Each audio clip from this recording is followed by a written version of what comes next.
least okay. Today's a doo Monday, which means we're just gonna talk about random things. Sorry, y'all. Nothing too fancy, because that's what we do on Mondays. I've been busy though.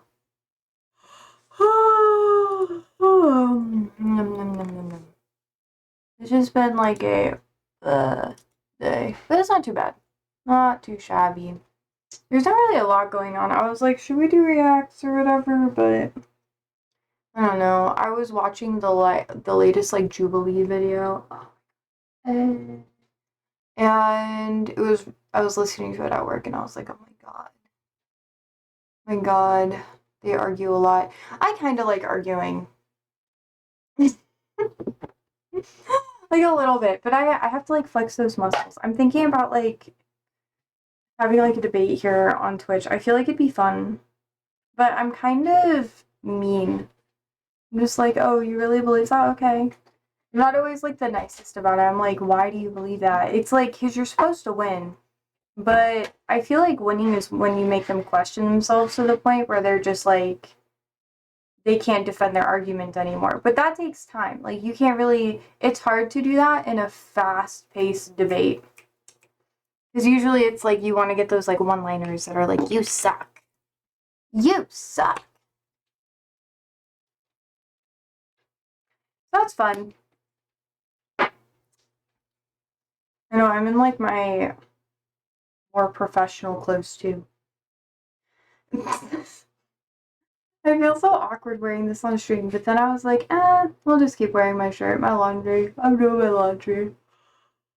So my normal comfy clothes are a bit like dirty right now. I don't know, I just kind of wanted to like hang out. I'm gonna cook today too. I'm gonna try to. I'm making like the easiest meal ever. It's called Haystacks. It is the most simple thing. It's an Adventist thing. And every once in a while, I'll crave kind of what I ate when I was in the church, only because I ate it a lot when I was growing up. So for me, the only thing I ever really crave is Haystacks. I don't really crave anything else. It's because it's basically like chips on the bottom, and then you have like beans and like veggie meat or regular meat if you want to, and then on top of that you have cheese, and then lettuce, onions, tomatoes, pico de gallo. It's really however deep you want to go into it, and you have like sauces. It's like a glorified taco salad, but it has more chips in it than a regular taco salad does. That's why it's like different. And you just basically pile on like a huge dish. And it's actually pretty good if you season it right. So I've been craving that for like the past couple weeks. So I think I'll make it today. Only because I don't have a lot of energy to do anything. And that's just really simple. It takes like I don't know, like 15-20 minutes. Oh my god, I'm a tired girl. Ugh. So once I do that, I'll be satisfied. Oh my god, itchy, itchy, itchy, itchy, itchy, itchy eyelid. Ugh. Only I didn't do my lash clusters as good as I normally would, and my eyes are itchy. I think I might take a break from them eventually, but then I have to buy mascara, so I'm just like, do I wear these and then I don't have to wear mascara? Or do I like try hard or whatever? I don't know, bro. I'm just like, and I'm just talking about myself a lot, but I do that until people come in. I'm also in the process of like lightening my hair more. And we're at the awkward stage. This is the hair color I hate the most, not gonna lie. But anyways, I was watching the Jubilee debate and I was like, damn. How do these people actually get here? How do they do what they do? It's honestly kind of wild to me. Because what, I don't even know what his fucking name is. Oh, let's see. Me go to YouTube. YouTube. Also trying to figure out how to fucking organize my... Oh, Dean Withers. Marky says, I know I'm debating on how long I should keep you going. How are you, Marky? How is life? What is the adventure? What is the happenings? Oh my god, I'm so tired. I just woke up from a nap. I used to ask that when I was younger, like, what's your adventure? And then that got into like really deep conversations, and I was like, okay, we're gonna start saying what is the happening. I reverted. R.I.P. But did you watch the Dean Withers v like 20 MAGA? We could watch a little bit of it if you want to. It was honestly kind of wild. I sat there and I was like, oh my god, this dude likes to argue a lot. But he's not, he like talks too much, honestly. Like, I guess that's his style. I'm just like, bro. Yeah, I get it. And he's very assertive, but I don't even know how to argue. Like, a lot of I know how to argue pretty well, but a lot of the points that he was arguing, he just kind of kept going into a loop, and it's just so stupid to me. And on those things, you're not supposed to fucking argue about, like, you're not supposed to take, like, the cheap shots of, like, wow, you're fucking stupid, which I would not be able to contain myself in, and when it comes to what he was arguing about, I'd just be like, are you that fucking dumb? Like, what are you on about? Anyways, Marky says, I'm good, I just spent the entire evening at the garage. Hey, fair. And now my hands smell like petrol and oil. Vibes. Doesn't seem to wash off. It doesn't. You can get like this, I don't know if they have it in your country, but here in the US, they have like this orange soap that a lot of mechanics use, and what do you call it? Like tradesmen, like people who just work with their hands a lot, whether that be like carpentry or construction, whatever, and it gets everything off. It's like really gritty too. How am I doing? I'm tired. I'll wake up in like a couple of minutes though. Yeah, coarse soap or whatever you should call it. Yeah, that's basically what it is. What even is it fucking called? Orange soap mechanics use. In the US, it's called, oh, Fast Orange. It's literally called Fast Orange. We call it Groftol? Groftol? Groftol? I don't know how to say that. But haven't had the chance to buy it yet. It's totally worth it. It's literally so helpful. I've gotten, it's called Pumice Hand Cleaner. I use the Gojo Natural Orange. That's the one that I've used in the past. And it's really good for exfoliating your body. So when I go camping, if I go camping, I haven't gone camping in a bit, but when I do that, I will come home and scrub all of the wilderness and dirtiness off of me. I will wash my hair twice, and I will take that. I'm just like, yes, like a mongrel, but it feels so good, and my skin is so soft after. But you can't use it a lot because it's really bad for you.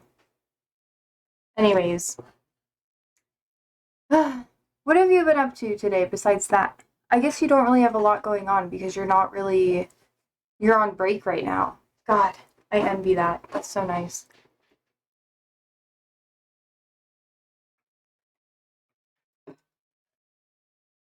How does the credit system work in your country? Like, can you have credit cards and stuff? Yeah, that's what I've been up to. I was just at the dump and through shit. Oh, that's fine. But other than that, yeah. Yeah, you can.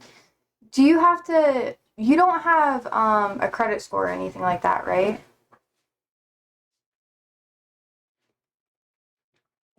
I feel like that's a very US thing. Hi, Stinky Bud. I don't know what it is, but when he comes in from outside, he smells so bad.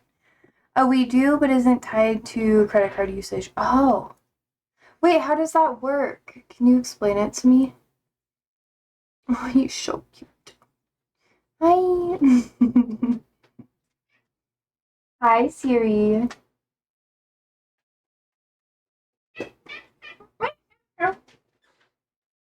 Hello. Are you gonna come sit on my lap, or are you just gonna be weird? I'm actually really curious because I've had credit cards in the past. I've talked about it a bit like online before. I closed out my account because I didn't want to be tempted to use it when I was in a rough financial spot.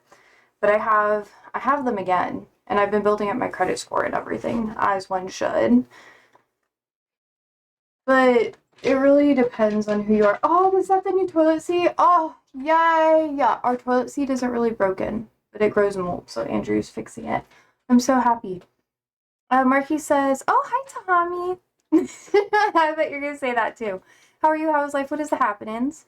Marky says, will they score people against income and expenses, meaning current loans, add risk for risk payments and stuff like that? Oh, okay. I guess that makes sense. The US credit card system is actually really confusing because a lot of your payments don't apply to your credit score. I don't know if you guys want to learn about this. I can explain it if you guys want to. But it's hard to build up your credit because having no debt technically goes against you. So if you have a car loan or a home or mortgage, which would be like a house loan or something like that, it will negatively impact your score once it's paid off, which is crazy to me. Same with like if you have credit card debt and you pay it all off, your score will probably drop like 10, 15, sometimes even like 30 to 100 points if it's like really fast.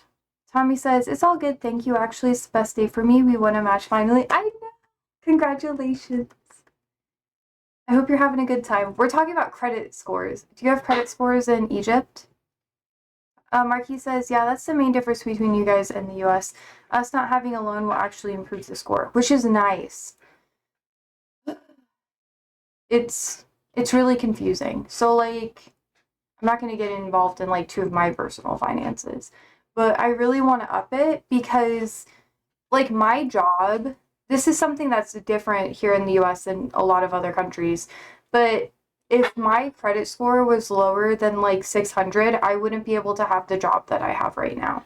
Like, it's part of my application process where I have to put my credit score, and they'll run a background check to make sure I'm not lying, because you have, like, 3 major credit bureaus, and if you have too low of a credit score, you can't have certain jobs. So when I was working with credit card transactions with APIs, my credit score had to be, like, 550 or something like that. It's crazy. Marky says, how does it work when you marry anyone? Do you still have separate scores, or is it combined, or do you have combined plus separate? It really depends on how much you merge your finances. So I've had to deal with a lot of finances because I helped out my grandparents, I worked with my mom's finances and my friends and stuff too to like help them set themselves up, which sounds like I'd be bad with money, which I can spend a lot of money, don't get me wrong. Yeah, Andrew's laughing because I have expensive taste. I'm sorry. But my credit score, even though I've had like lots of medical debt and had things taken out in my name without my consent when I was younger, I've never had lower than like a 530 credit score. And that's what I started off with.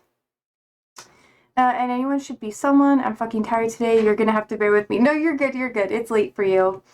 Oh, okay. Yeah, I know. Andrew's just in the bathroom right now, so he can hear everything. He's eavesdropping.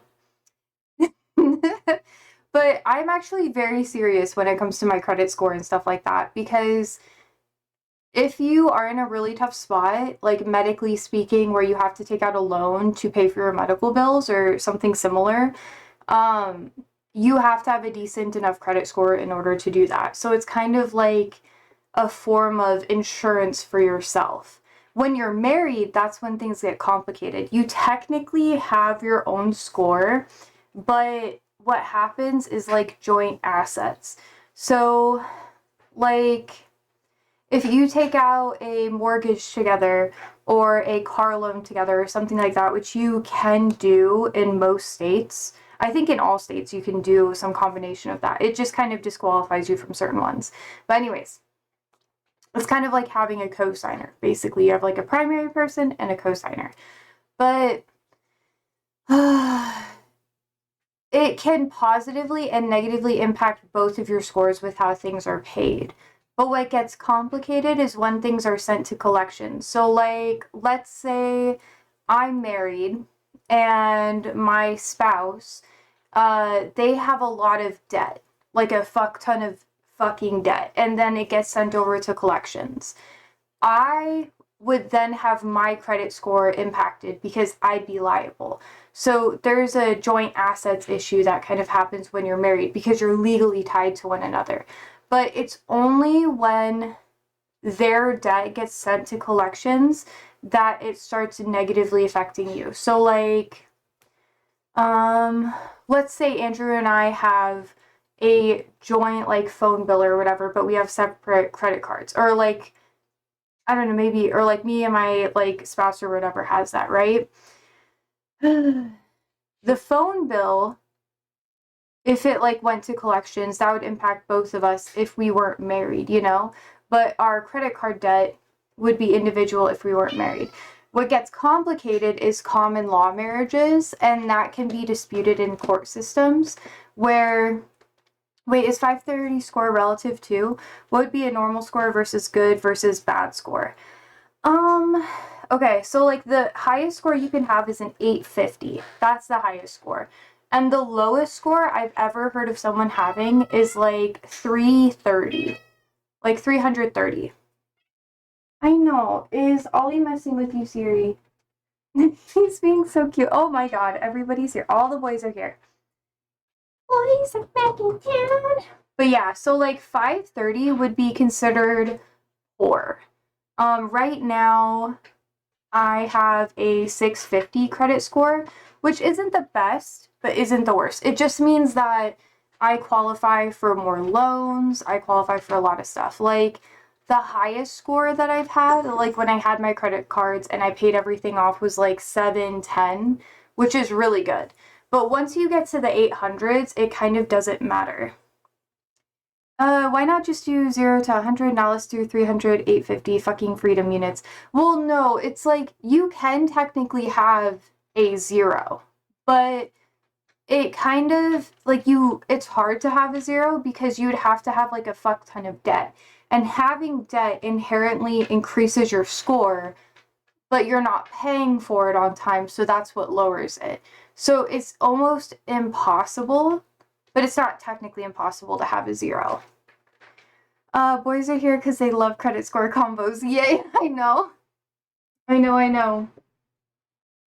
But yeah, so like the best score you can really have is like 850, and I've never seen someone with 850 before, but having like 800 plus is really good. Once you're above like 700, that's like considered really good credit. Like I had really good credit for a while, and then I didn't have any loans, any repayments, like any collections, anything like that, and that dropped my score to, I want to say like 580 because I had no debt. And eventually I started like having, so if you finance stuff, that will affect your credit score. So like if I decide to purchase a big ticket item online or whatever, or like my phone, which that's something that I financed that raised my credit score back up again. I pay incremental payments over like a 12 months time span or whatever, and that will raise my credit score because technically I'm taking out a loan. Thank you. Yeah, but how is the 850 max? That's a really confusing number. That was established, I believe, in the late 80s, because that's when we had the Credit Act or whatever. I think it's called something like that. I reviewed it a while ago, because I have to deal with some financial law, because I do a lot of corporate law stuff, with my job. So I had to refresh myself on some tax law stuff. I'm not super good at it. I knew more when I was younger, so I'm trying to relearn some stuff because if you don't use it, you lose it, right? But yeah, 850 was basically the number that was set in the late 80s, like 1980s. Quick note, apparently Fast Orange is available here in Sweden. I will order some.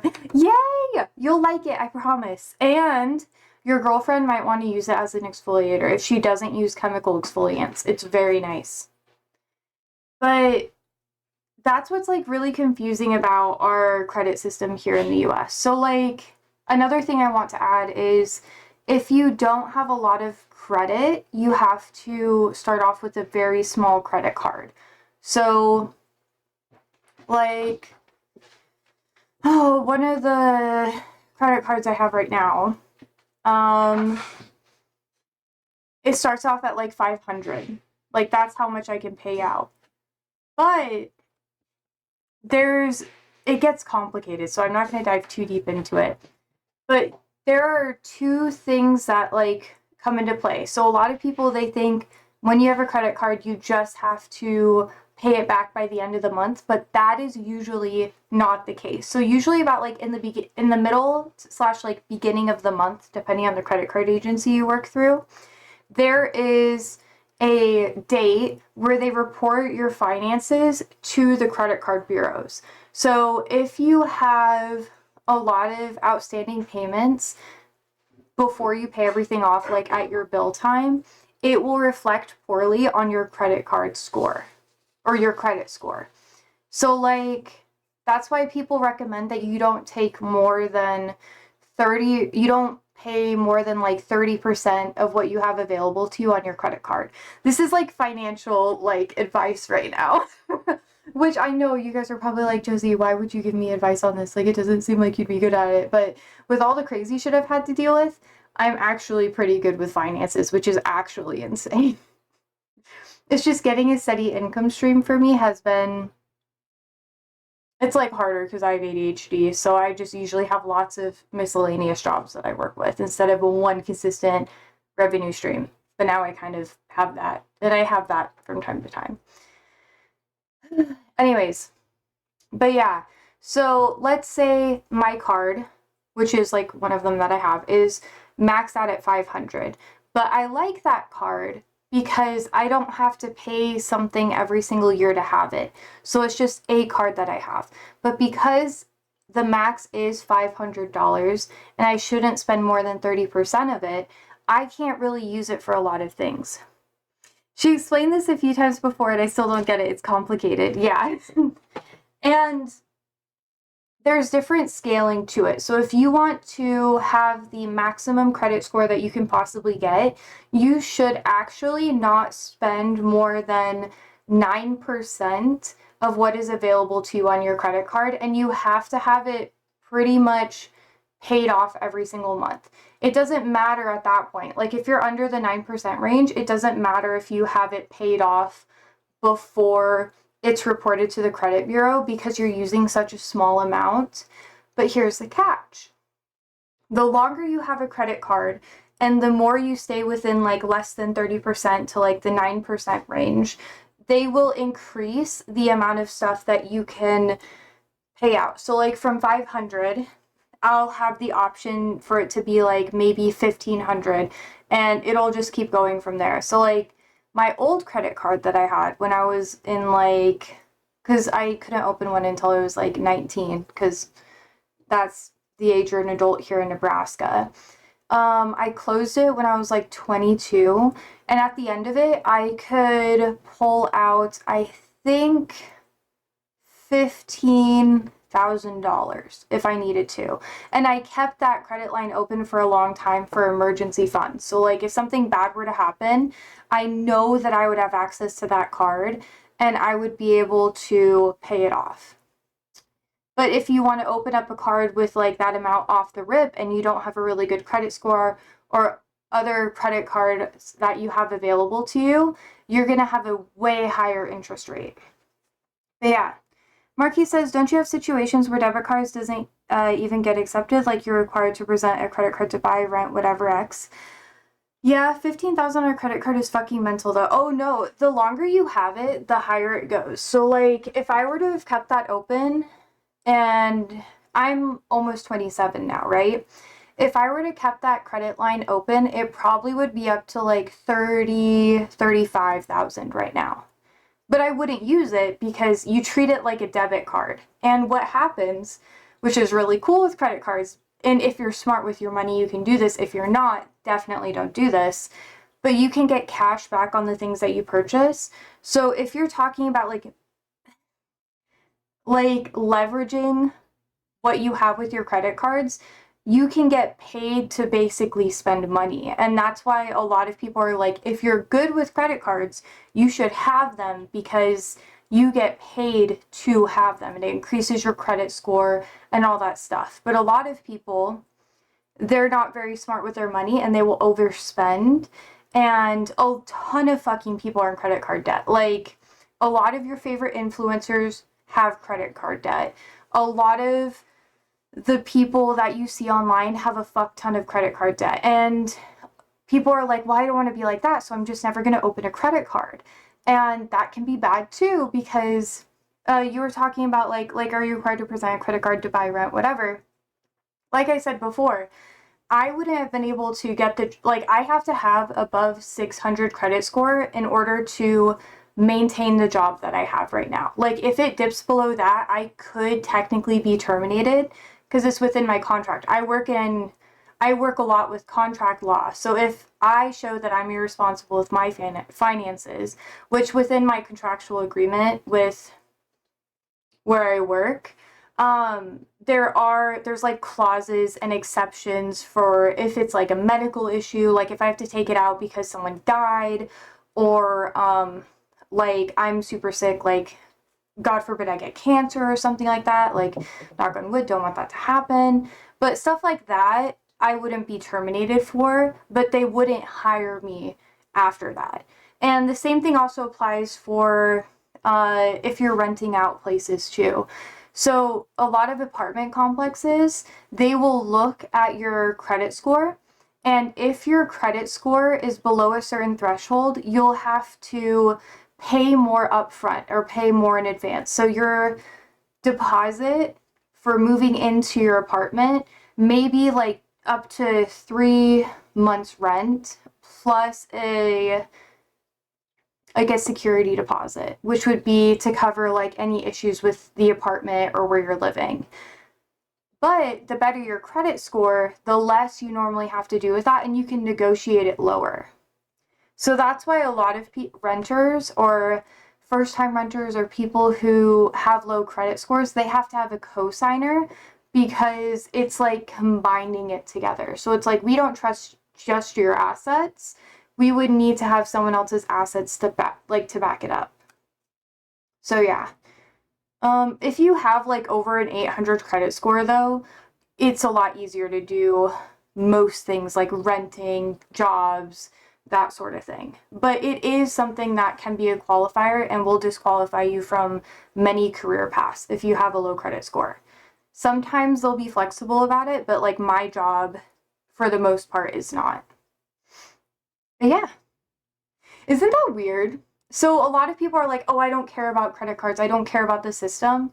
But it does matter if you want to get more money. And this is something that I feel like a lot of wealthier people gatekeep, or people that are in higher financial classes, because they just assume that people understand this and they know this. Because people are like, well, I don't have debt, so I'm good, right? But you're not good.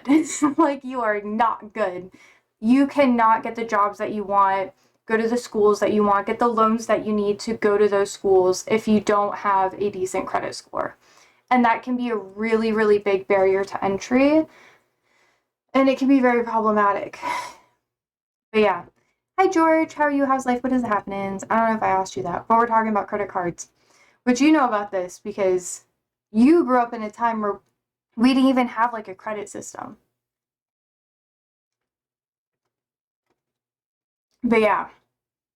I feel like I'm lecturing you guys. I'm like, this is how it goes. This is why it's important. But in the US, it's very hard to function if you do not have a credit score, like a high enough credit score, or have external assets, which is annoying. Finances aren't taught anywhere, which is weird, as it's pretty complex once you get into it, especially so for you guys over there. Yeah. The only reason why I know a lot of this stuff is because my great aunt worked at a bank. And I was in a lot of like custody issues growing up. Like, my mom couldn't take care of me. My dad couldn't really take care of me either. So I ended up spending a lot of time with her while she was working. And I would just, I was asked so many questions, and that's how I learned about a lot of this. And they were like, this is how you leverage stuff. And it was before the 2008 financial crisis. And then that changed like fucking everything. Because once I got to watch that happen, like while she was working in a bank. It was nightmares. Tommy says, for me as a foreign person, I think that it is really a lot to think about. Like, that puts a lot of pressure on people. It can. It can. Wealthier people, or people who are like upper, not even upper middle class, it's usually like the wealthier people, what they will do is they will start their children's credit out when they are young. So for me, I had a negative. Like, my dad took my information and started accounts that weren't mine. And I found that out early. Like, I was 17 and I called them in. Like, I called the companies because I was looking at my credit report while I was filing my taxes and stuff. And I was like, yo, what the fuck? My credit score is way lower than it should be. And I got everything closed and he got super pissy, whatever the fuck. It was a whole thing. But I had to like convince him. I was like, hey, no, I did not consent to this. And then I had to threaten legal action, even though I didn't have a lawyer.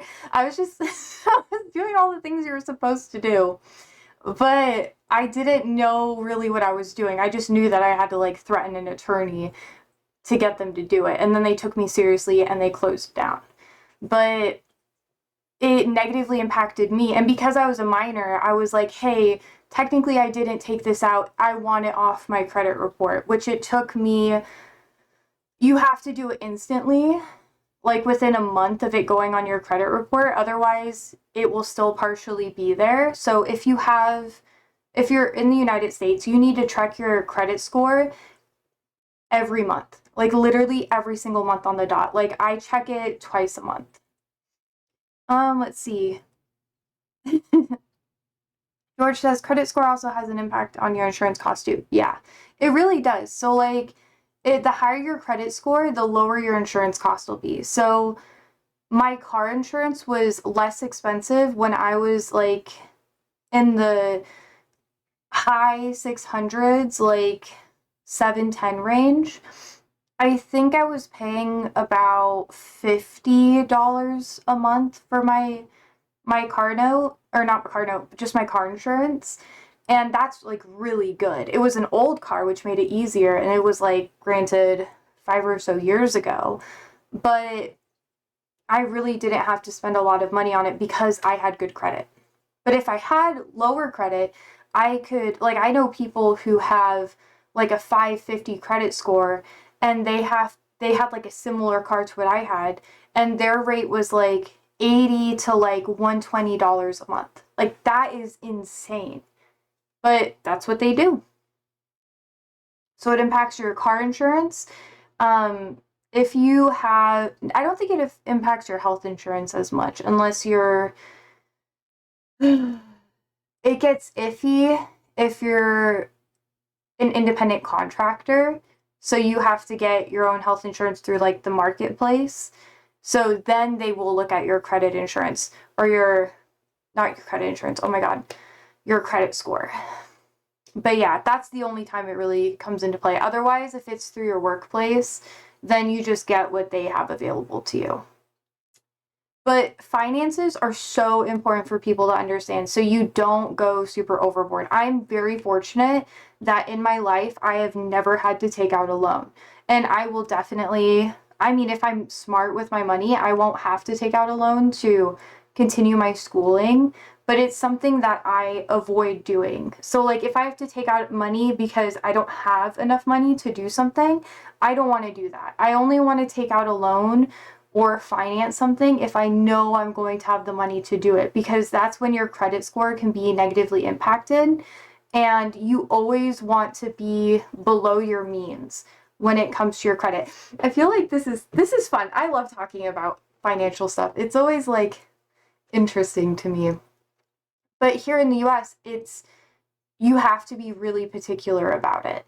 And it can be very difficult to do things. Like, I know people who literally, like, people who are like finance bros, you know, like they went to school for finance. They'll open up credit cards and they will literally, instead of using their credit cards for stuff, they will they will go to the store and they will buy a Visa gift card for $25 to $100 to plus, right?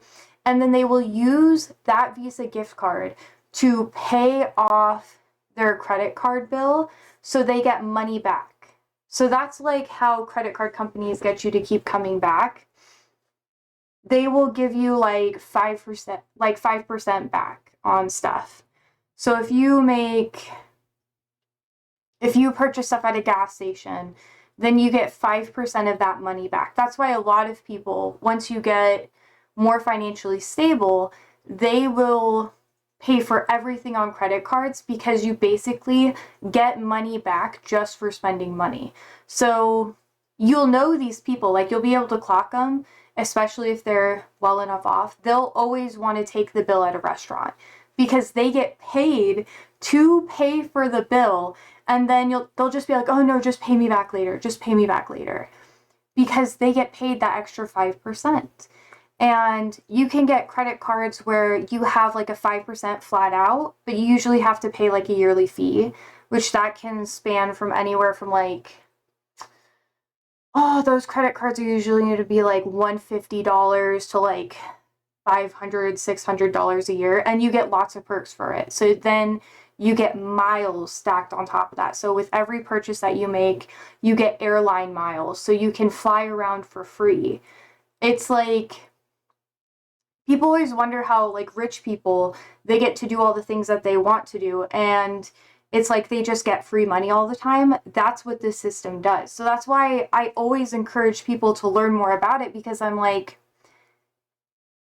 maybe you won't be able to get all the free miles and be able to take fucking trips all around the world for free all the time, but you can still get paid for spending money if you're smart with your money. Don't treat a credit card like it's just free money that you get.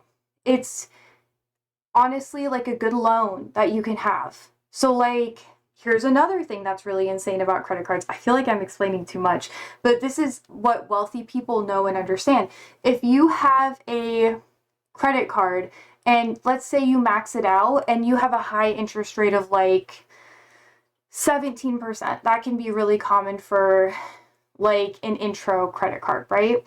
You can transfer all of that credit card onto a new credit card where the debt will be transferred over. Keep that other credit card open, but because you have it on a new credit card, you'll have an interest-free time span. So like when I open up a new credit card, I always look to see how long I'll have interest-free payments. So if I go over and I can't pay something off for a month, like if God forbid an emergency happens, I won't have to pay interest for that missing payment. The credit card I have right now, well, one of them is like 15 months. And the list goes on. And every time you open a new credit card, you have usually within like a year to sometimes 2 years if you have to pay for it. They're just like, yeah, here's extra stuff. So you could transfer your debt onto another credit card, and it's basically like an interest-free loan that you have where you can just pay it off gradually instead of acquiring more interest. And that's something a lot of people don't understand. So they're like, how are all these people in so much fucking credit card debt, but their credit score isn't like the worst in the fucking, like your credit score isn't going to be great. You're probably not going to be above 600 if you have a fuck ton of debt. But it also depends on how many other credit cards you have too. So if you only have all of your debt on one credit card, your score is going to be higher if you have like 8 credit cards. So it's kind of crazy. It really is. And this is how like the rich get richer, because you literally get paid to spend your money, and then all you have to do is open up a new card, transfer everything over to that card, and then you can pay everything off gradually. Keep your old card open. It's wild shit. But people are like, oh, it's just politics that make it like that. And I'm like, yes, because we do have like the Credit Act that happened in the late 80s that made this possible. But it's not just like that. It's like built into our literal foundation of our financial system right now. Like it goes way deeper than just credit cards too. But yeah, it's crazy. I feel like I've been talking for a while. It's like 40 minutes. But it's very important to know this, especially if you're in the United States. So you can build up your credit score. But I think it's important to get paid for spending your money. Like, if the rich people do that, why can't you do it too? Like, if you're in a situation where you're living paycheck to paycheck, this probably won't apply to you because it's really risky and probably not the best thing. But if you are on top of your finances and you're pretty financially stable, this is what you should be doing. And like I said, I didn't close out my credit card until I was like, ooh, I'm in a financial rough patch. I'm not going to be using it. If it's closed due to inactivity, that looks worse than me closing it because I can't use it. So I'm just going to shut it down for now. And then just like redo it later. Because I didn't want to be tempted to use it for the wrong reasons. Because my brain was like, oh, I have like that $15,000 limit. I'm good. And I was like, nope, that thinking is not good. And I should not have a credit card open if I'm like constantly going to that. Because a lot of my peers were just spending all their fucking money, like ramping up their credit cards. And I was like, I'm not going to do that. I'm not going to do that. That's like a horrible idea. So my credit score did take a hit. But I was able to recognize that I could potentially have a problem, and I caught myself, if that makes sense. Yeah, anyways, but people are like, never close it down. I'm like, there's exceptions. Some people should not have credit cards because they are not good with that. But if you are structured and you can handle that, absolutely, best thing to do. But yeah, the like wealth politics and how wealthy people acquire more and more money is something that it isn't really gatekept. It's an open secret, but you have to seek out that knowledge. I was very fortunate to have my great aunt be like a bank teller. So I got to see people taking out loans and doing all that sort of thing and see the processes of it. And since I was a little kid, I could eavesdrop on a lot of things and get away with it. And that's how I learned about a lot of that stuff. But if I didn't have that informational access when I was younger, I'd have been screwed. George says, one of my nieces who's the same age as you just got her first credit card and then got her first loan for a used car. Slay. I hope it goes well for her.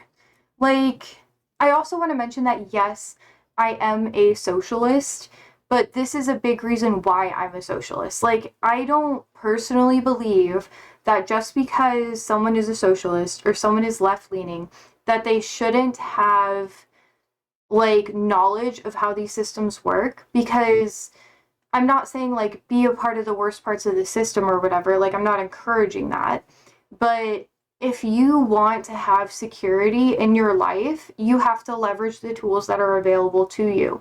Do I think that these tools are something that we should have as a society long term? No, I think that there needs to be legislative change that supplements this and makes it so that this isn't necessary anymore for people to have easy access to a loan, which honestly, yeah, I don't think that should exist. But it's important for people to know that. Anyways, that's why I was asking you, Marky, about it and Tahami about it, because I know the US is honestly like one of the worst nations when it comes to wealth inequality and perpetuating wealth inequality. But yeah. Oh, one more thing I want to say is that if you're smart with your money, you spend less than 9% of your total availability of your credit card balance. So like $500, don't really spend more than like 30 or so fucking dollars if you can help it. Like, definitely not more than 30%. Your credit score will go up very quickly. And the more credit lines you have open, so the more credit cards you have, the more it'll increase rapidly. So if you have more credit cards and you spread out your payments among multiple credit cards, you're good, you know? But you just have to be very careful. Like, there's like with fraud and stuff like that, right? So let's say you have SoFi, and SoFi is a really shitty, like, banking system. Like, I hate SoFi because I've seen horrible, horrible issues come into play with it, where people will open up a credit card, put their savings, and have their debit card run through SoFi. And they don't read the fine print or try to negotiate a different deal. And I don't know if it's the same way, but like for the past couple of years, I've heard so many people have someone make fraudulent charges on their account or pull all of their money out, and it'll be like their banking, not necessarily their credit accounts. And SoFi will be like, oh, well, you have to report it before the incident happens for us to give you the money back. So they'll just like close your account if it bounces and you lose that money. Like, you have to be really careful where you go for banking, who you trust when it comes to credit cards, and the systems that are in place. Like, always read the fine print. Like, please. Please, please, please. Because, and this is also me being like little contract law like nerd. Like, I have to read the fine print all the time. You will always like miss something, so definitely have like a peer or someone who's educated on this read this as well, just to cover your bases. But be careful, because if someone steals your information and it's not a well-known credit card system or bank that you're associated with, you may not get your money back. And sometimes it's worth keeping a bank out of state, so you can have better measures. Like, right now, like, if we're talking about finances, which I feel like it's okay for me to talk about some of this, like, my banking account that I have right now. The dream is coming true. What is it? The whole Discord is buying Mecha Chameleon. Everyone's getting Mecha? Yay! I'm excited. I'm gonna play Mecha Chameleon with my friends, hopefully later if I feel better. But, what are we talking about? Oh yeah, I don't want to make it all about me, but I'm going to use myself as an example with my personal experience. I have had multiple different banking accounts. George says they do need to teach more finances in kids in high school. That's true, but like, also, another factor of that is you don't really have a lot of people who are finance majors who go into education because the money isn't there. They're not incentivized to do it.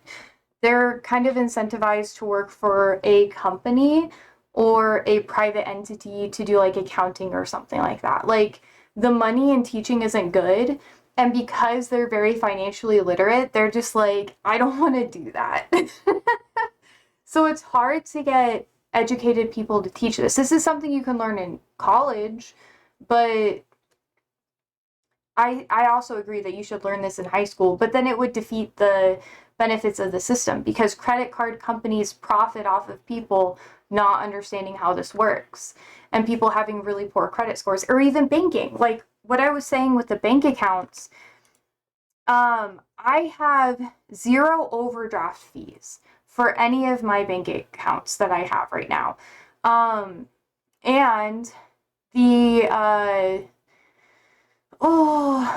the money I get back from my savings account is really, really good. And people don't understand that when you open up a bank account, depending on what organization you're going through, you can negotiate better things.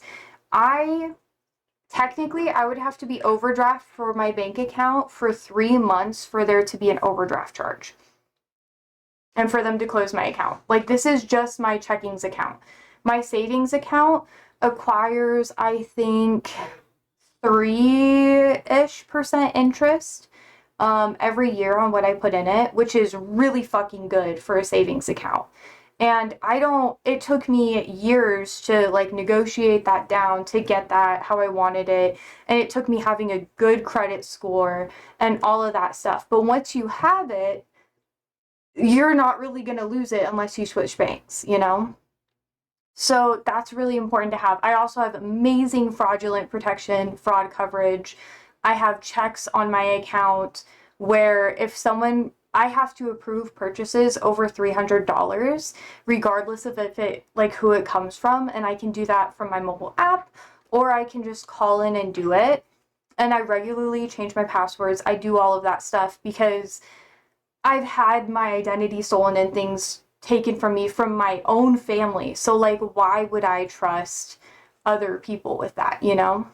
But yeah, they really do need to teach this in school, but people are like, oh, well, I just have to take what's offered to me. And that's where the biggest flaw comes into play, because you can leverage your existing credit score or other systems that you have. Like, you have a car loan that you're paying off, a mortgage or whatever that you're paying off, to get better benefits. And you can sign a contract to be like, hey, I want this to be like this for X amount of time. So for me, I have this secured with my bank for, I think it's like 10, 15 years. That's what I was able to negotiate with them. Which, it sounds like you shouldn't be able to do this, but you literally can. Like, people think that this stuff is not real. And I guess this also makes sense how I was able to, like, or why I work in contract law. But it's very important to understand this. George says, I belong to a federal credit union, which gives great rates on accounts and loans. Slay, George. My bank that I have does not give super great loans. So I would have to, honestly, I'm thinking about having like a savings account at a different bank and then building up stuff there, even though I have really good interest on my savings account with the bank I have currently. But you could have multiple accounts in multiple banks so that you can leverage those banking systems to get more money on loans or get better quality loans. Because you basically need to have a relationship, by relationship, basically a paper trail with that existing bank in order to get the best benefits.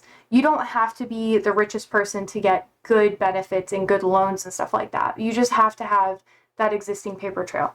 Also, Kane, hi, how are you? How is life? What is the happenings? We're doing like a credit breakdown and like banking breakdown because it's not something that's really taught here. But yeah. But it is really important to like shop around. Like, it seems like, oh, well, I need an account. My family uses this bank. I should just use it. That is like one of the worst things that you can do. It's one of the worst things that you can do. Having a local credit union can be very, very nice, like what George is doing. Like, if you are part of like a larger company or something like that, they'll usually have their own union that you can work through, like credit union, and that can give you a lot better rates. Sometimes it's conditional to your employment there though, and that can be difficult to navigate. You have to be there for X amount of time to be insured a lifetime at that bank. So that's why I'm saying you have to have multiple banks. Like, this is when you're comfortable, you know? And by comfortable, I mean your bills are being paid on time and maybe you have two sources of income. Like, for me, it would be easier for me to take what I make online or what I make from all of the extra work I do outside of my main job. I could make a separate bank account where all of that is routed to, and that would make my taxes easier because I'll be able to track down my payments a lot easier and blah, blah, blah. And it will also make it easier for me to just like manage stuff. So everything that would go in that account would just be instantly saved. Like, I wouldn't have to worry about it. My finances aren't there yet because I'm in school. But if I didn't have school, I would have already done that like a year plus ago. It does accumulate since, oh wait, Kane says I have good credit, I just don't use it. Well, last time I used it was for my house. Slay. Yay, Kane. Okay, Slay. It does accumulate since I pay for my car monthly though. That's good though. We were talking about credit cards too.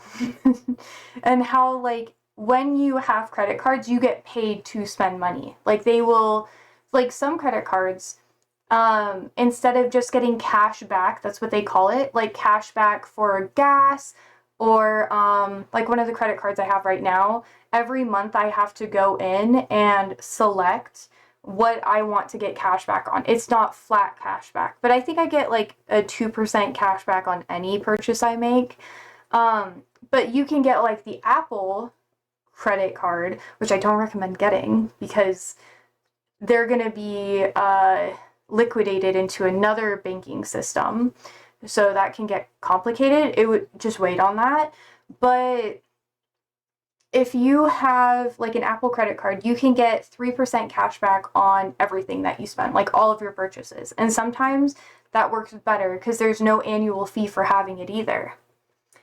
Elle says, loan approval depends on the industry. I've had zero problems getting an auto and house loan, but business loan was a major pain in the ass with the 820 plus credit score. Yeah, that's a good credit score, by the way. But it can be fucking annoying. Because, like, when you are trying to get, like, a business loan, I guess it depends on the industry you're going into. Aren't you trying to go into, like, manufacturing? Like, fabrication? Stuff like that? Like CNC machine stuff? Mm-hmm. A loan for the CNC? Yeah. Like, it's your first business loan that's going to be the most difficult. God, I actually hate how I fucking know this now. But your first loan is going to be the most difficult because once you have a business already up and running and operational, you can leverage that business to get more loans. So it's kind of like you have to have a good credit score, but your business has like a zero credit score because it hasn't existed yet. So it's considered separate. So like a lot of wealthy people will have multiple, like I'm talking like insanely wealthy. Like they will have their kids create a business when they are in late high school, where they are the owner of the LLC or company, whatever you want to call it. And then no matter what business structure they want to go into, they can leverage that existing business. Even if it doesn't make a lot of money, they can leverage that existing business and be like, hey, I already have a business that's working. I don't make a ton of profits off of it. Maybe it's just like keeping itself afloat. But if you sell it, that's still like on your business credit. Like it's technically not considered separate, but it is considered separate because you're filing as like an LLC, like your own independent company or organization. And because, and this is me going into contract law stuff, but because companies within the eyes of the law are considered to be like persons or entities, that's why it makes it really difficult. But yeah. Oh my God. Ugh. I feel so icky talking about this. But yeah, once you get that first loan done and you're like doing better or your business gets like more leverage, it doesn't really matter how like well your business does for the most part. It just matters that you're paying off that loan and then you could just get more and more and more and then it gets bigger and bigger and bigger. This is also how the wealthier get wealthier and wealthier and wealthier because they have multiple avenue streams. This is part of the reason why rich people like the Kardashians, Gates, so on and so forth, whether it be social, political, or even like company wealthy people, they'll have nonprofits which function differently as a financial entity than a manufacturing business, which will function differently than a textile business, like where you're just like drop shipping stuff basically. Like every business is going to be slightly different in how the legal system handles it, and you can leverage those businesses to purchase different items. So like let's say you drop like a makeup line or a clothing line, like you're a Kardashian or something like that, and you have your own company where you run everything from. You could technically write off purchasing competitors' items as a business expense. You could write off your cosmetic work, like whether you get facial surgery, Botox fillers, all those things could be technically like a business expense and could be filed under the business entity rather than coming out of your private funds. And the more businesses that you create slash like acquire, you could live almost your entire life for the most part without any money for your sole income, like your sole banking, you know? So like Elle says, yeah, that's why the rich have people that make careers out of navigating the financial legal system. Yes, yes. And it's really important to understand this because people are like, I don't understand how, like, if I were to try to sue Elon Musk or Bill Gates or the Kardashians or something like that, I would not be able to get a lot of money out of them because all of their assets are held within these different companies that they own or different trusts that they establish. But yeah, so like I would have to sue the company to get stuff, and I would have to prove that the company needs to pay me things. So like civil court can be a whole mess for that, but that's how it works. Elle says, that's why I don't blame the rich for getting richer. Yep, I blame the system that allows it. If there is something to be exploited, people are going to do it. Rich or poor, doesn't matter. Yes. And from my personal perspective, this is why I'm like a socialist, because I work in contract law. I know about how a lot of this works. I have to dive into the nitty-gritty quite often. And this is how people protect their own financial assets. Depending on how much you have, dictates what you can do, but you could theoretically create your own business, your own LLC for less than like, I would say like $500, and you could write stuff off as a business expense for a lot of different factors, like how I was describing before. And all the profits you make from those businesses could just go towards fulfilling like the goods, the stuff you have to pay out to the, like, keep the company running, and then the rest can just go towards you, and technically it can be written off as business income. Like, it's not a private thing. So that can go from like cars to sometimes housing, very rarely though. If you live in California, that can be like a little bit harder, but you can still do it. Housing, travel expenses, so on and so forth. So like that's how people like Kash Patel are politicians and stuff like that. Like even politicians leverage this within the US government, where they're like, I have to go here for a business meeting and I have my hotel paid for, I have my food paid for, I have all this stuff paid for, and I just basically get like a free vacation. So all I have to do is pay like an extra maybe like 5% to go and do fun things. Because if you're on a business vacation or like a business trip or whatever, you can make it a vacation easily because your whole day is not going to be in meetings. Like very rarely are you going to do anything like that. A portion of the house, electricity, internet costs, etc. Yeah. So that's why people have like home offices, and you could make anything your home office. You could make the biggest room in your house your home office. And as long as you just have photos of like your fucking laptop in that room and you just strew papers around or whatever around, you can write off that portion of your house on your taxes and put it as part of like a business expense. And the more businesses you have, you can say, well, my second bedroom is technically for my random business. That's my office for that. And all you have to do is have like a little desk there. That's it. It doesn't have to be super professional. You don't even technically have to have that. You could have a pop-up table that you put in the closet and you just move it there for the photos. Like, you can get so much shit paid off. That's why I kind of feel bad for a lot of like YouTubers and content creators, because if they were to register their personal entity as a business, they wouldn't have to pay for their house in the ways that they, like, you still have to pay for it. The money has to come from someplace, but it's not going to be like your private money. So people would have to sue your business entity for you to lose your house or for you to lose your car. But if they were to sue you personally, you could be like, I got like $5,000 in my account. Like, there's a fucking famous clip of Mr. Beast being like, I'm broke. I'm super fucking broke. And people are like, bro, you live a life of luxury. How are you fucking broke? That's how he's technically broke.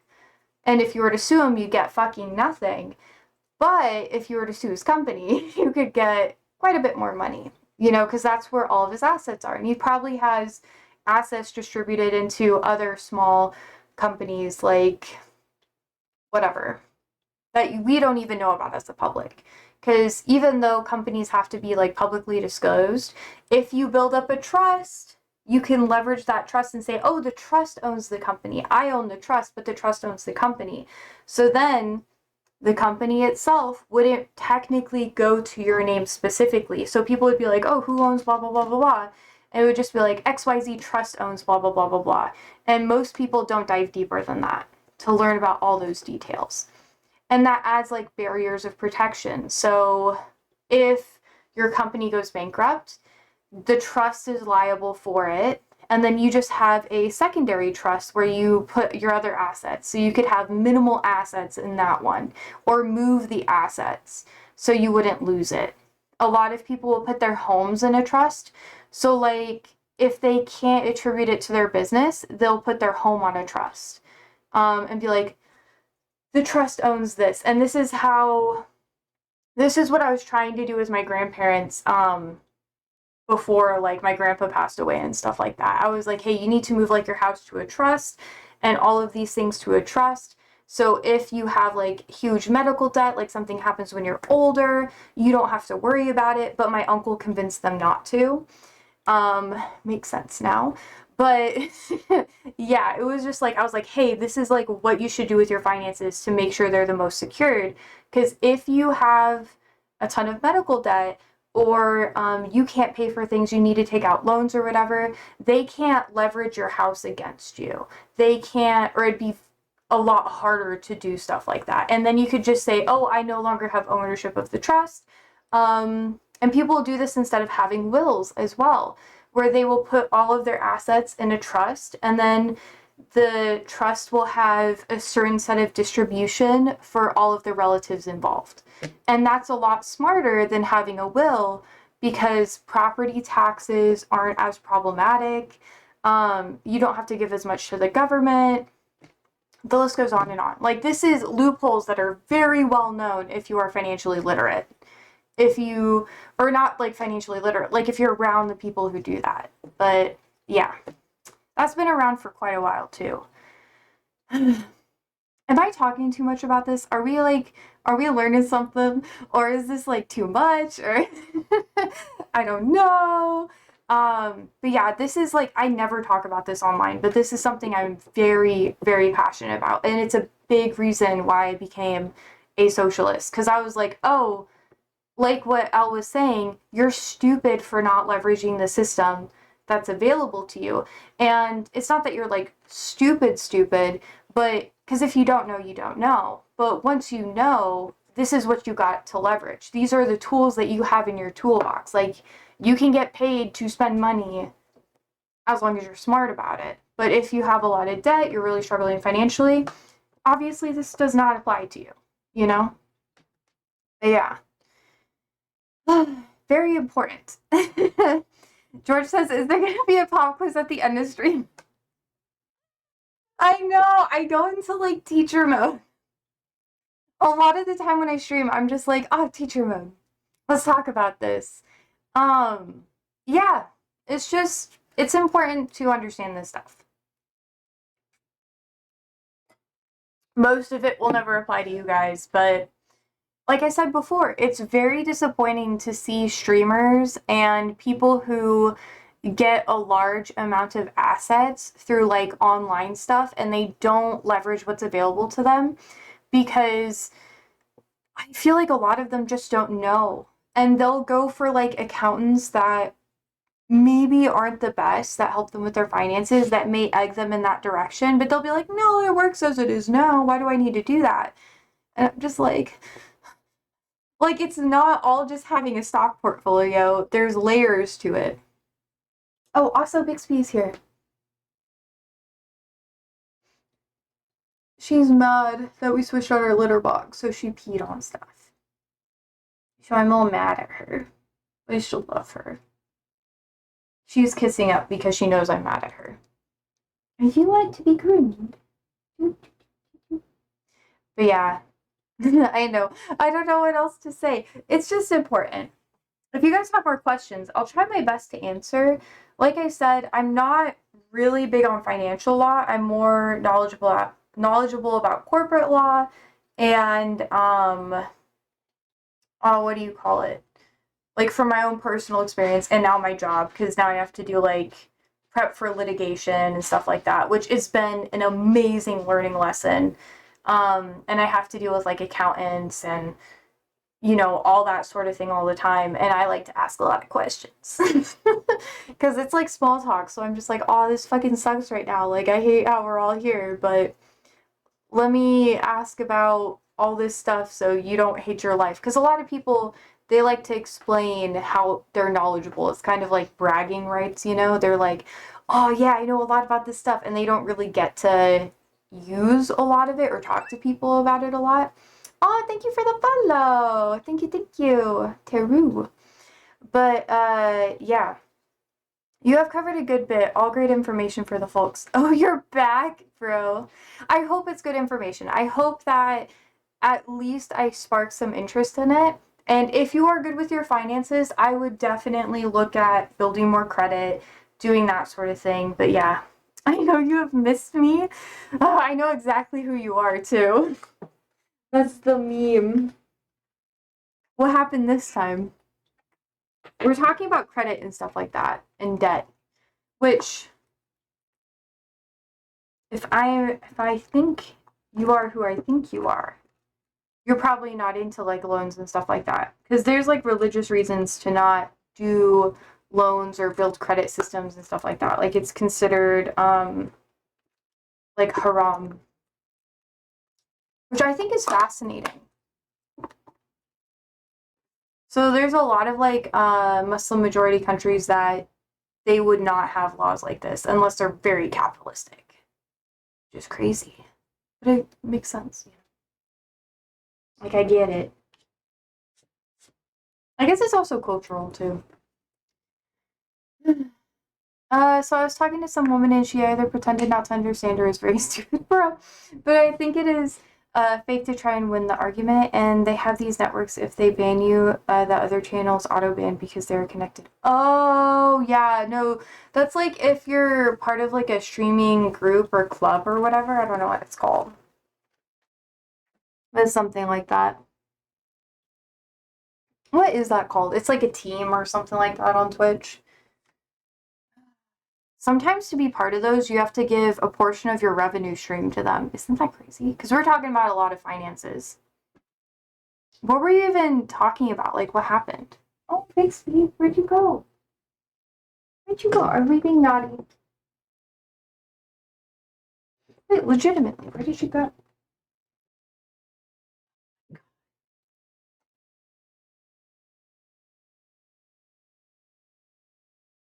Aw, I made her a little bed in the closet and she's sleeping. Oh, that's so cute. That makes me happy. We took the door off the closet and it's just kind of open for like better storage because my planes made it so we couldn't get in there. And we just put it in the attic. We were just like, fuck that noise. And I took my old couch cushions and I laid them out for the cats to lay on. And Mama used to sleep on it a lot.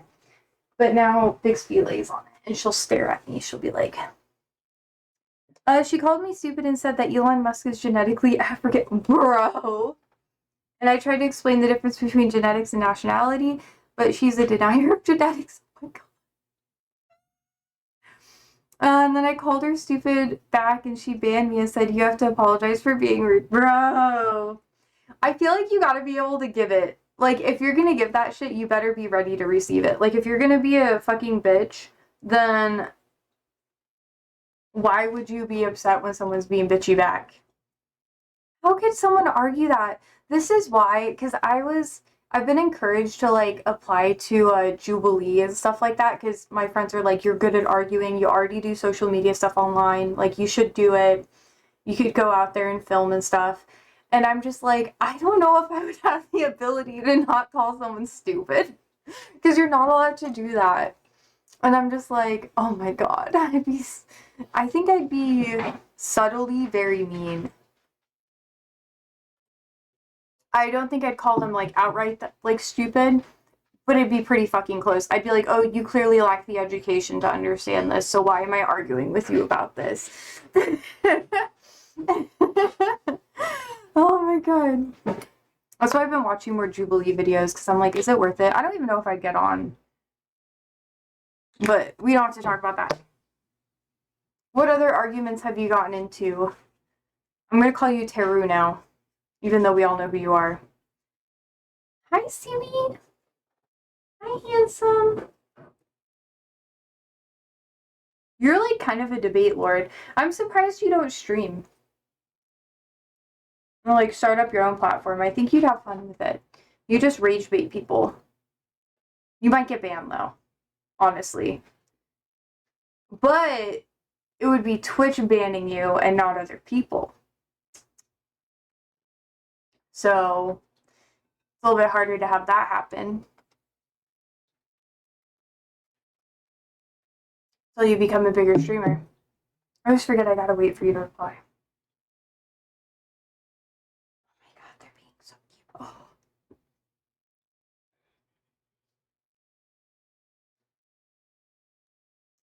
Oh.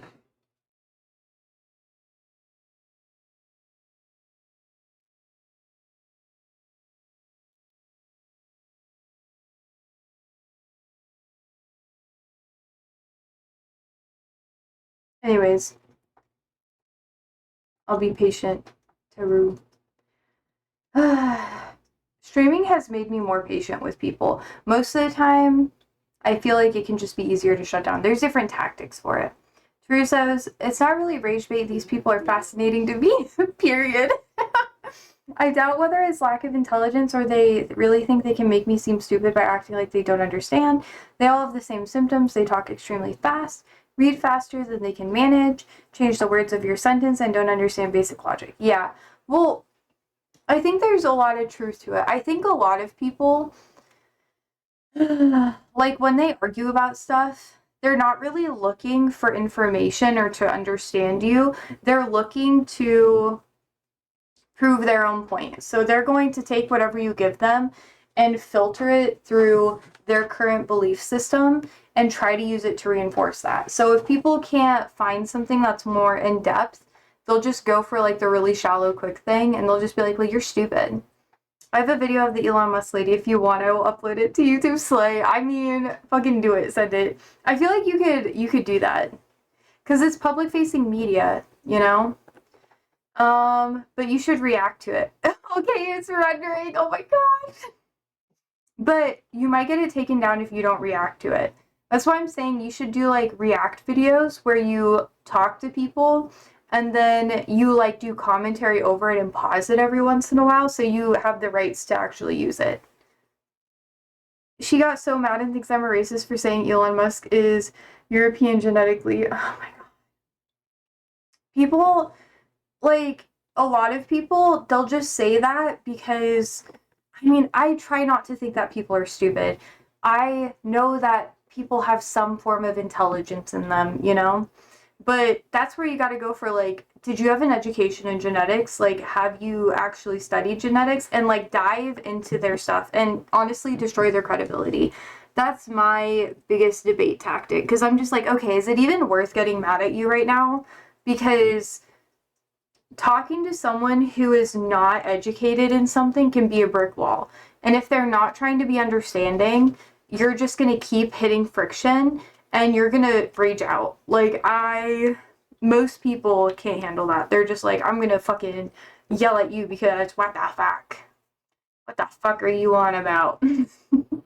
That sort of vibe. But yeah. It really depends. She might just be like, I mean, I try not to think that people are dumb, so this is me giving her the benefit of the doubt. She might be so defensive of her position, and does she have a lot of followers? This also comes into play, because if people have a lot of followers, they don't want to lose it, because it's part of their ego. No less than me. I only have like 300 fucking followers. Oh my god. That would make sense. Does she have a lot of people in her chat? Or a lot of viewers? Oh. Oh. 3? Oh, yeah. It's probably very, like, foundational to her beliefs. Like, she has to think that in order to justify supporting Elon Musk, you know? Or supporting, like, a lot of the belief shit. Because a lot of MAGA stuff is going towards, like, a supposed white genocide in West Africa, which is not happening. Like, there's not really any recorded instances of that happening. maybe some forms of like violence, but it's not nearly close to like actually being a genocide. She's half black, Lamau. Mm. Oof. Bro. Oh my god. Uh, it's like when women say that they don't believe in feminism. Oh my god. Watching the whole women's like TPUSA thing conference that they had. Oh my god. Maybe we should react to some of this shit. But then you're gonna see me just super fucking pissed off at people. That's why I don't do react content, because I'm just like, are you fucking stupid? Jesus Christ. But no, people are like, feminism is like the worst thing that happened to society or whatever. And I'm like, dude, you don't want to vote? Like, you don't want to have rights to do things? Jesus Christ. I'll leave that link there for other people to watch it too, because I will have to be going soon. It's like, oh fuck, it's like 8:02. I don't even think she likes Elon Musk. She just gets mad because I called him European for some reason. I don't fucking know. I don't even know enough about this lady to like really comment on it, but Jesus fucking Christ. What the fuck? I hear a lot of like anti-feminism shit. That's like absolutely insane. Can you see it? Yeah. I'm not gonna react to it now, but I will. Oh no. Oh no. Ah. Oh no. I feel like if I watch this, I'm gonna get so fucking mad. Wait, let me just like. I don't want to be mean, but I'll listen. I'll listen to it.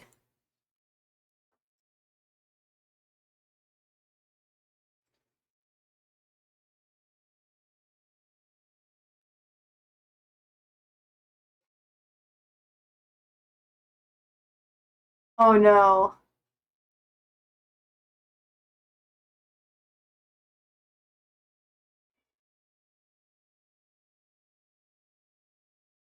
No, it doesn't.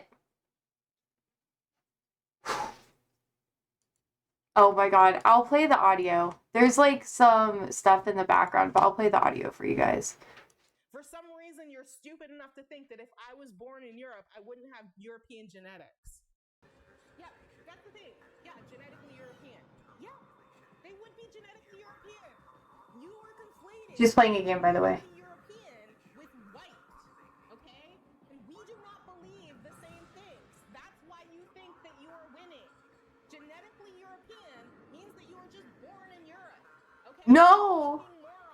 You're so fucking dumb. Because there is no fucking thing as genetic. Good gracious. I'm sorry that you can't understand these concepts, but it doesn't make you a winner. It just makes you look stupid. It really does, though. Oh no! Oh no! Oh no! Holy shit! Oh my god!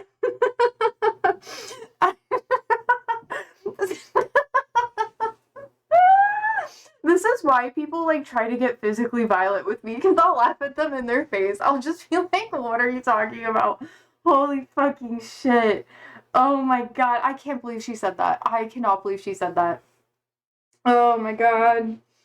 Okay, okay. It's not about what you believe. Like that's literally like the definition of the term though. Like that is what it is. Oh my god, I get you. I get you. That shit gets me heated. What the fuck? Oh my god. Okay, Terry says there's a video of my arguing with my voice to some guy calling or called PG who became a Zionist for an e-girl on my channel too. Find this shit! Oh my god! Oh god. These are the people I would love to argue with. Like, I'm not gonna lie. I love arguing with people. It's 7 minutes. Okay. Okay, I do have to go soon, so we can probably watch this, like, maybe tomorrow. I think that'd be fun. But holy shit. Are people really like this? Like, for real, do you see a lot of people like this? Because for me, when people say that shit to me, I think they're joking. Like, I think it's a bit. I'm like, oh, haha, funny. That's why when I was like bartending, one time this dude like came, he was very aggressive with me, because I kept laughing at what he was saying. I was like, oh my god, that's so funny. I mean, why the fuck would she say that? Yeah, a lot of people are like this. Oh my god. And she was so angry too. Oh, that's so fucking hilarious.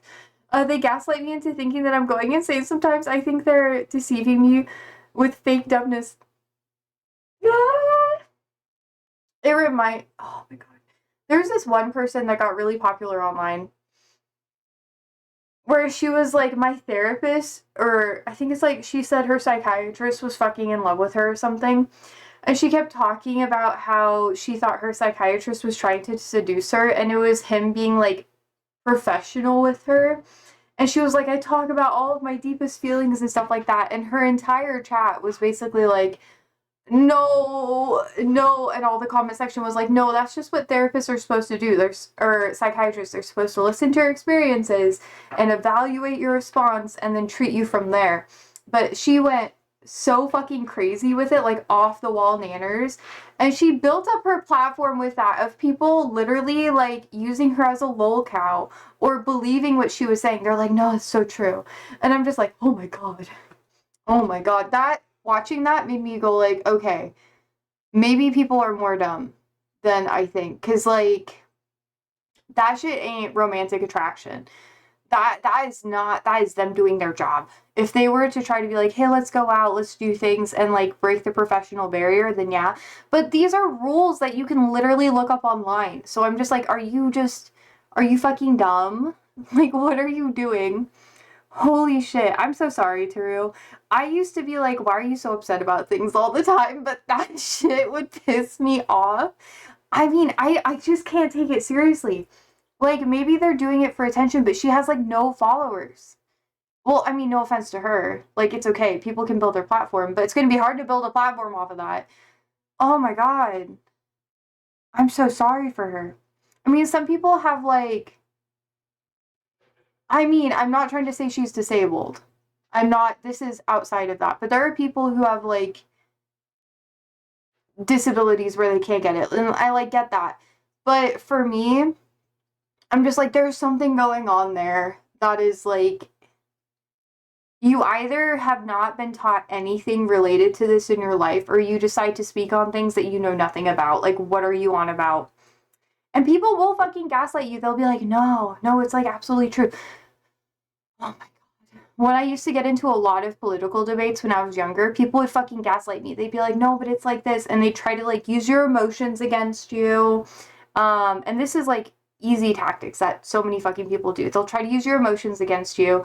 They'll try to twist facts into their perspective, cherry pick things that you say, misinterpret, like intentionally misinterpret what you're saying as an insult when you're trying to help them. It's just some people, I'm not gonna lie, are low-key beyond help. Like, you sometimes just have to pick your battles and be like, you know what? I'm done with this shit. You're a fucking nanner's cuckoo. Somehow you have the right to vote on the same shit that I have the right to vote on, which confuses me. But I mean, rights are rights. But oh my god, it helps me understand why our nation is the way that it is. I think it's maybe actually intelligence due to the poor reading comprehension. I write a sentence and half the words are different. Like I write, the hole is big and she reads the mole is pig or something like this. Yeah. I mean, that could be like dyslexia, but I also have dyslexia. And when you guys correct me, I'm like, oh yeah, that makes sense. I don't know. I don't think that's like that's like a disability, you know? And that can make things hard. But you can not necessarily like overcome dyslexia or like a disability like that, but you can work around it and be willing to have someone be like, no, you read that wrong, and not take it personally because it's something that you struggle with. Like, that's what I have to deal with often. I have to be like, okay, like, someone, like, reread this and check it for me to make sure that I'm getting the right information out of it, but that's, like, insane. Oh my god. Because you can be intelligent and dyslexic. it's just how you approach it. Unlike her, you don't misread the majority of the words I write, and she reads faster than I do, Lamau. Maybe if she read slower, it would be better. Yes. Yes. And talking out loud can make it easier. Like, when I was younger, I really struggled with my dyslexia, so I would read books out loud, and I would, like, whisper them to myself to really help with it, because I'd be so embarrassed in class if someone, like a teacher, were to call on me, and they'd be like, read this section out loud, and I'd be like, so I'd just be sitting there, like, reading the whole book, like, before class if I knew we were going to do it, to be sure that I wouldn't embarrass the fuck out of myself. And then I'd be able to absorb the information. It's like popcorn reading or whatever.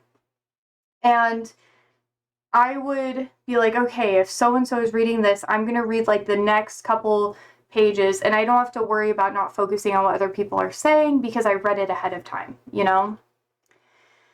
But it can be rough. I don't know, but some people, they don't have the desire to do that. And to me, that's just like, that's your own damn fault at that point. Like, I don't know. I'm not saying that some people don't have it worse or whatever, but like, accept corrections. And I don't think she could accept any of those corrections.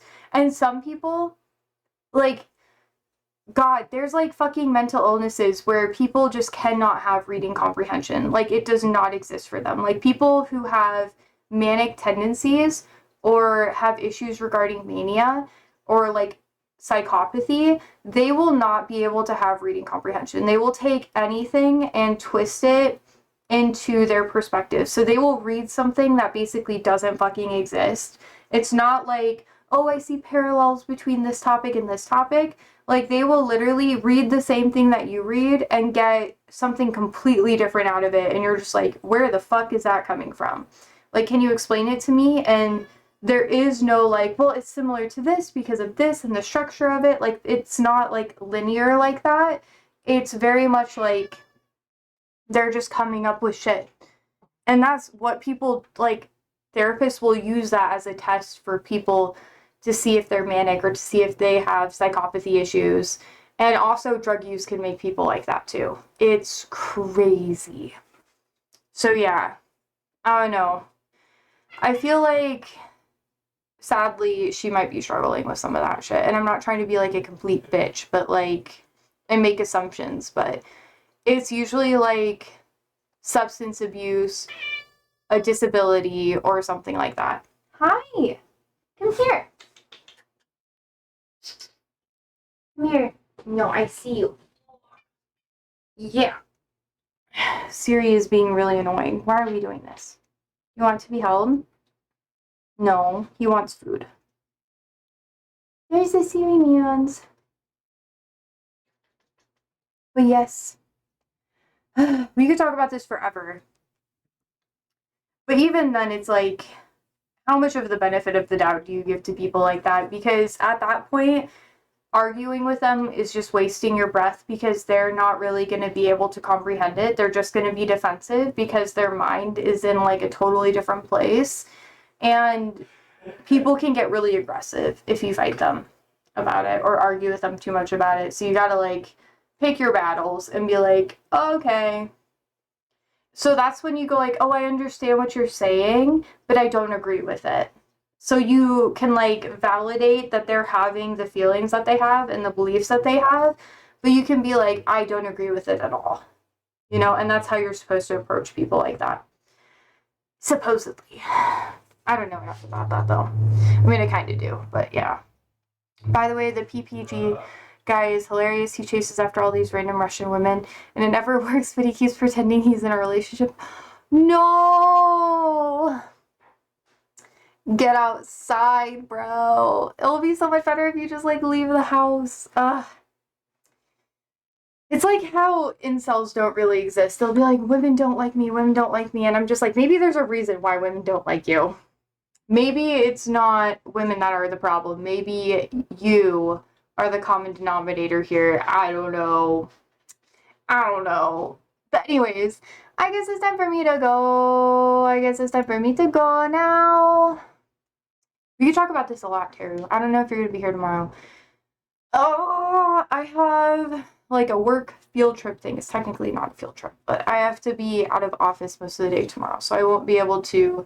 I mean, I'll still study up on some stuff tonight, but I won't be able to do like a full comprehensive dive into like something historical unless we just like hop into something I already know a bit about. So we might do some React stuff. I'll try to do it. I'm trying to get out of my comfort zone, guys. Terry says, okay. Oh, wait, he said, so he met some Russian woman who streams and he's pretending to be a Zionist. And then after she left, he said, what do you mean? I never said those things. But I have it recorded, so I edited him saying it before. LMAO. Pick me. He's a fucking pick me. Some dudes are fucking like that. This is why I have trust issues. I'm like, bro, what the fuck are you doing? Like, if you're completely different around your friends and family, like in the sense where your beliefs completely change, like, are you hiding yourself from them or are you just lying to me? Either way.